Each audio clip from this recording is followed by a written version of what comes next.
ब्रह्मांड कितना बड़ा है? क्या हो अगर मैं कहूं कि इस सवाल का जवाब जानने के लिए हमें पृथ्वी से बाहर जाने की जरूरत नहीं, बल्कि ब्रह्मांड के अंदर जाना पड़ेगा, इसकी गहराई में उतरना पड़ेगा।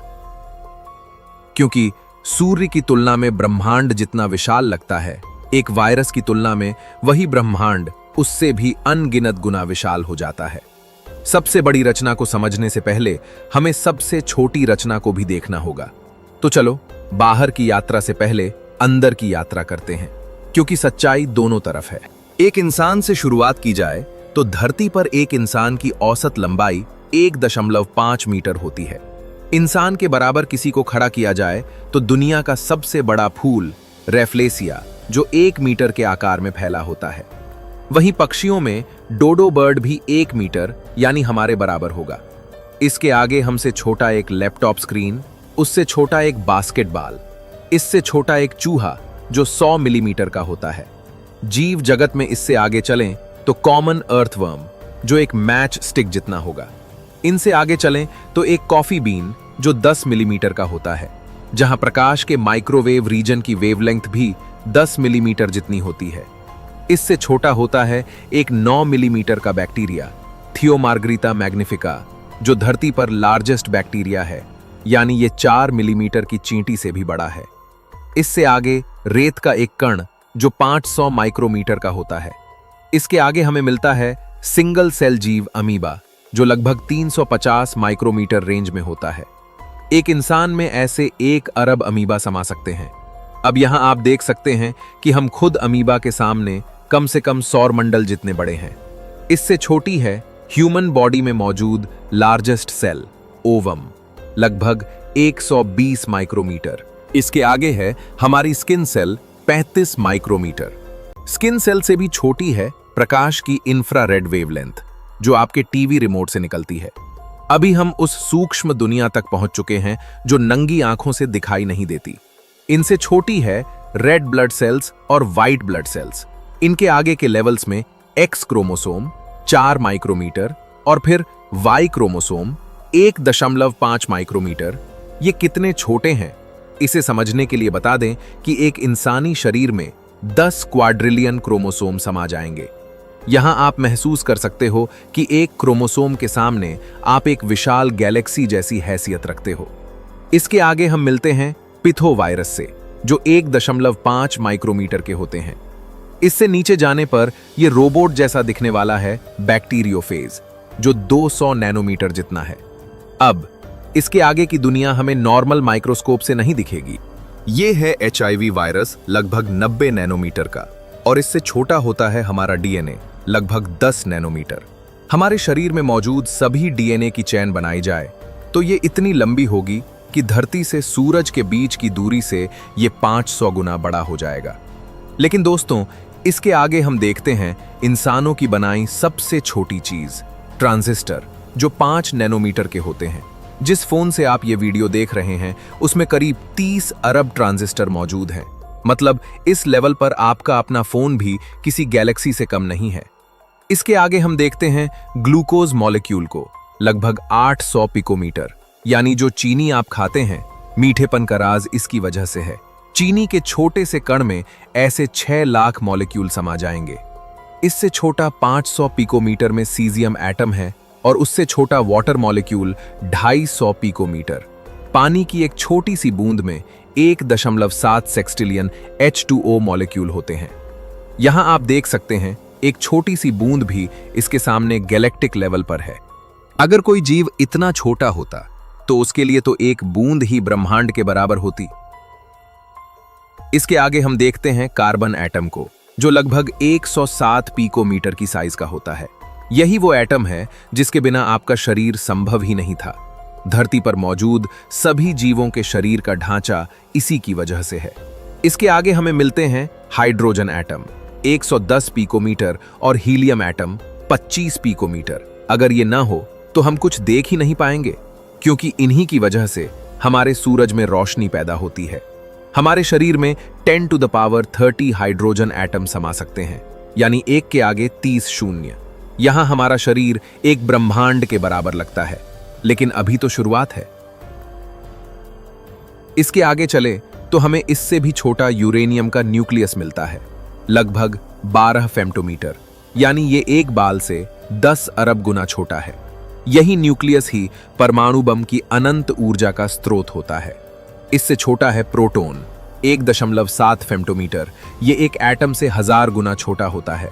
और इससे छोटा है न्यूट्रॉन, 1 फेम्टोमीटर, और न्यूट्रॉन से छोटा इलेक्ट्रॉन। इसकी लगभग कोई साइज नहीं है, ये एक पॉइंट पार्टिकल है। इससे आगे छोटी लेंथ कंफर्म नहीं है, लेकिन इनसे भी सूक्ष्म पार्टिकल्स मिलते हैं, जैसे न्यूट्रिनो और क्वार्क। वैज्ञानिकों के अनुसार सबसे छोटी पॉसिबल लेंथ को प्लैंक लेंथ कहा जाता है, जिससे छोटी लेंथ पॉसिबल नहीं है। अब इस स्तर से इंसानी शरीर को कई ब्रह्मांड के बराबर कह सकते हैं। अब जो सवाल हमने पूछा था कि ब्रह्मांड कितना बड़ा है, तो बड़े होने की शुरुआत यहां से होती है। अब हम इस स्तर से चलते हुए वापस इंसान के लेवल पर आ जाते हैं।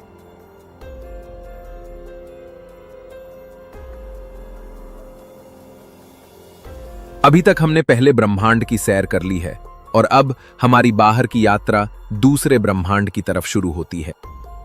एक इंसान से कई गुना बड़ी चीजों में देखें तो ये है 4 मीटर की जापानीज स्पाइडर, 5 मीटर का हाथी, 6 मीटर का एक जिराफ और 7 मीटर का टी-रेक्स डायनासोर।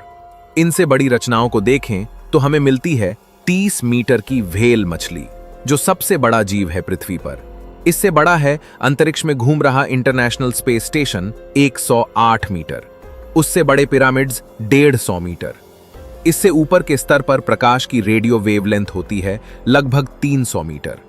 इसके आगे हमें मिलता है धरती का दूसरा चांद, क्विथने एस्टेरॉयड, लगभग 5 किलोमीटर। यह ज्यादातर सूरज से बाउंड रहता है, इसलिए इसे पूरी तरह चांद का दर्जा नहीं मिला है। इसके आगे है इंसानों का बनाया गया लार्ज हेड्रॉन कोलाइडर, जिसमें सब एटॉमिक पार्टिकल्स को कोलाइड किया जाता है। इससे बड़ा है मंगल का चंद्रमा डेइमोस, लगभग 13 किलोमीटर, और दूसरा फोबोस जो 23 किलोमीटर है।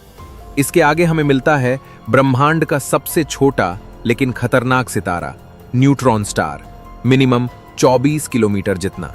इसे एक सिटी के ऊपर रखा जा सकता है। यह लगभग न्यूट्रॉन से ही बना होता है। इसमें 10 टू द पावर 57 न्यूट्रॉन्स आ सकते हैं। एक इंसान के मुकाबले यह इतना बड़ा है कि इसमें 100 खरब इंसान समा जाएंगे। इसके बाद हम मिलते हैं हाइड्रा से, जो प्लूटो का चंद्रमा है। यह 400 किलोमीटर के व्यास में फैला है। इसमें 4630 न्यूट्रॉन स्टार समा सकते हैं। अब भले ही यह साइज में न्यूट्रॉन स्टार से बड़ा हो, लेकिन एक न्यूट्रॉन स्टार की ग्रेविटी इतनी ज्यादा होती है कि यह हाइड्रा को 15 लाख किलोमीटर दूर से ही तोड़ना शुरू कर देगा। इसके आगे है प्लूटो, 2300 किलोमीटर, और फिर हमारा चांद 3500 किलोमीटर, और फिर हमारी पृथ्वी जो 12800 किलोमीटर के व्यास में फैली है। एक इंसान की तुलना में धरती करोड़ों गुना बड़ी है, यानी इसमें 15 सेक्सटिलियन इंसान समा जाएंगे। पर यह तो सिर्फ एक शुरुआत है।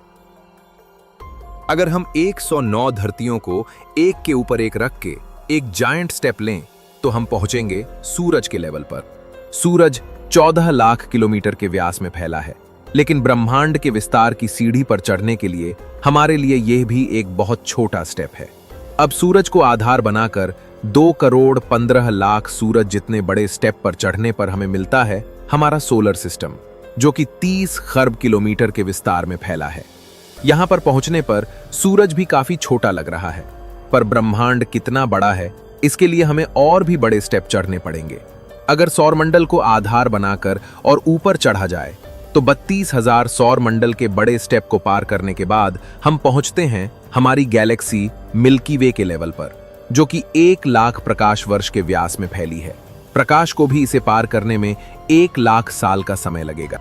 मिल्की वे के अंदर सूरज जैसे जी टाइप मेन सीक्वेंस सितारों की संख्या 10 से 20 अरब के बीच में है। इसके अलावा इसमें टोटल सितारों की संख्या 100 अरब से भी ज्यादा है। अब अगर हम मिल्की वे जैसी 50 गैलेक्सी को रख के एक और बड़ा स्टेप ले तो हम पहुंच जाएंगे एबेल 2029, एक गैलेक्सी क्लस्टर पर, जो लगभग 1000 से भी ज्यादा गैलेक्सी का समूह है। इसके आगे अगर हम 233 मिल्की वे को ऊपर रखते हुए एक और बड़ा स्टेप ले तो हमें मिलेगा वर्गो सुपर क्लस्टर, जिसमें 1 लाख गैलेक्सीज मौजूद है। अगर वर्गो जैसे लगभग 25 सुपर क्लस्टर से एक स्टेप बनाए तो हम पहुंच जाएंगे एरिडानस सुपर वॉइड पर, यूनिवर्स का सबसे बड़ा खाली स्थान जो लगभग खाली है। अब ऐसे 13 सुपर वॉइड्स को एक दूसरे के ऊपर रखें तो हम पहुंचेंगे ब्रह्मांड की सबसे बड़ी structure Hercules Corona Borealis Great Wall पर, जिसके अंदर 4 से 5 अरब गैलेक्सीज मौजूद हैं। अब अगर ऐसी 5 मेगा स्ट्रक्चर को एक के ऊपर एक रखें तो हम फाइनली पहुंच जाएंगे ऑब्जर्वेबल यूनिवर्स पर, जो 93 अरब प्रकाश वर्ष के दायरे में फैला हुआ है, जिसमें 3 से 4 खरब गैलेक्सीज मौजूद हैं। ये वो सीमा है जिसके आगे देखना संभव नहीं है कि आखिर इससे भी आगे क्या मौजूद है। वैज्ञानिक इससे आगे अलग अलग अनुमान कर सकते हैं, जिसमें संभव है कि यही यूनिवर्स एक्सटेंड कर सकता है या मल्टीवर्स, यानी ऐसे और भी ब्रह्मांड हो। पर यहां आकर यह सवाल खत्म नहीं हुआ है कि ब्रह्मांड कितना बड़ा है।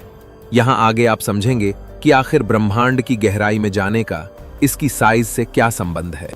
सबसे पहली बात यह है कि प्लैंक लेंथ के नजरिए से एक इंसान को देखा जाए तो वो उससे 10 टू द पावर 35 गुना बड़ा है, और ब्रह्मांड एक इंसान से 10 टू द पावर 27 गुना बड़ा है। इस नजरिए से इंसान अपने आप में एक ब्रह्मांड है। अगर कोई जीव प्लैंक लेंथ के लेवल पर होता तो उसके लिए हम एक ब्रह्मांड होते। इस वजह से कुछ रिसर्चर्स को लगता है कहीं ऐसा तो नहीं है कि हम सब भी इतने ही बड़े किसी कॉस्मिक बीइंग के अंदर हों। अगर हां, तब इस सवाल का क्या मतलब होगा।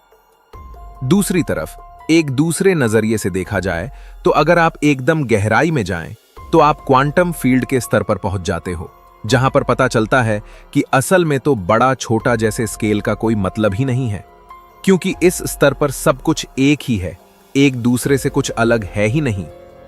यहां और वहां जैसे टर्म्स इस स्तर पर मायने नहीं रखती, यानी जगह का कॉन्सेप्ट यहां होगा ही नहीं। इसलिए यह सोचना कि ब्रह्मांड कितना बड़ा है, इससे आगे क्या है, ये सब सवाल उस स्तर पर खत्म हो जाते हैं जहां चीजें एक दूसरे से अलग है ही नहीं, जहां सब वननेस जैसा है।